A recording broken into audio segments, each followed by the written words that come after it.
চাওক, মই আকৌ ক'ব বিচাৰিছো, বিভিন্ন সময়ত বিভিন্ন প্ৰত্যাহ্বান আহিব। এনে প্ৰত্যাহ্বান আমি আগতো দেখা পাইছিলো, কিন্তু শেহতীয়াকৈ এই 3 বছৰ ডক্টৰ হেমন্ত বিশ্ব শৰ্মা ডাঙৰীয়া যেতিয়াই মুখ্যমন্ত্ৰী হৈছে, তাৰ দায়িত্ব লৈছে, 3 বছৰ আমি বিভিন্ন প্ৰত্যাহ্বানৰ সন্মুখীন হৈছিলো, আৰু প্ৰত্যেকটা প্ৰত্যাহ্বান আমি ৰাইজৰ পক্ষত থাকি আমি সদায় সমাধান কৰি গৈ আছিলো। এইটো এটা আমাৰ প্ৰত্যাহ্বান। এই সময়ত ধিংগ কাণ্ড, ইয়াৰ পিছতে তেজপুৰ, ইয়াৰ পিছতে লখিমপুৰ কাণ্ড, বিভিন্ন ঠাইত এনে ঘটনাবোৰ ঘটি আছে। ইয়াৰ লৈ পেলাই আজি এটা চেঞ্চিটিভ এটা বিষয় এটা চলি আছে। ইয়াৰ মাজত আমাৰ ৰাইজ খুবেই সহযোগিতা কৰি আছে আৰু আইন হাতত লোৱা নাই।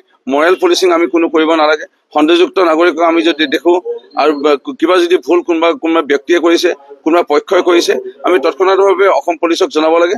অসম পুলিচৰ ওপৰত আমাৰ আস্থা বিশ্বাস আমাক থাকিব লাগে, আৰু পুলিচৰ ওপৰত আমাৰ আস্থা বিশ্বাস আমি হেৰুৱাই দিব নালাগে। সেইকাৰণে মৰেল পুলিচিং যিটো কোনোবাই এতিয়া মোৰ মৰিনীত বুলি নহয়, অসমতে বিভিন্ন প্ৰান্তত মানে আইন হাতত ল'বলৈ এটা প্ৰৱণতা আহিছে। ক'ৰবাত জেগাত কোনোবাই কাণত ধৰাইছে, কোনোবাই বুকুত ধৰিছে, কোনোবাই দোকান বন্ধ কৰাইছে। সেইটো হ'ব নালাগে।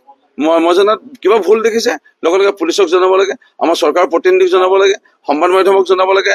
আমি নিশ্চয় এইসমূহ চৰকাৰৰ দৃষ্টি আকৰ্ষণ কৰিম, ঊৰ্ধ্বতম কৰ্তৃপক্ষৰ দৃষ্টি আকৰ্ষণ কৰিম, আৰু সমাধানৰ পদক্ষেপ আমি গ্ৰহণ কৰিম।